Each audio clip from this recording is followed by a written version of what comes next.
You've probably heard that LinkedIn can grow your business, but most people feel overwhelmed as to how they can use it to work for them.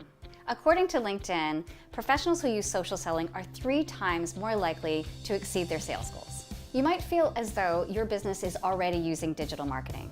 But if you and your team are not using LinkedIn and social selling, then you're leaving money on the table. Social selling doesn't replace your existing sales and marketing initiatives, but it can exponentially enhance it and drive more sales to your business. Did you know that over 41% of millionaires are using LinkedIn? There's a huge opportunity to connect with decision makers and people with high household income. Yet most people do not know how to use the right etiquette and sales process in order to nurture these relationships and convert business. Seriously, you should see some of the interactions out there. There's even a name for it. It's called pitch slapping. Would you ever want to be pitch slapped? I don't think so.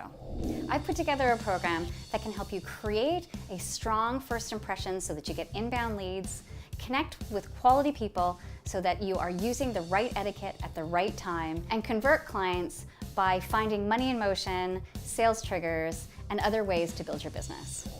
I'm a professor of social media and have been in the digital marketing landscape for over 20 years. I've spent tens of thousands of hours understanding the right way to connect with the right audience using the right kind of messaging. This program is designed to get you higher paying clients in the shortest time possible. It's time for you to master the secrets of LinkedIn and social selling. So register now or join me for some free training on socialmediaeschool.com.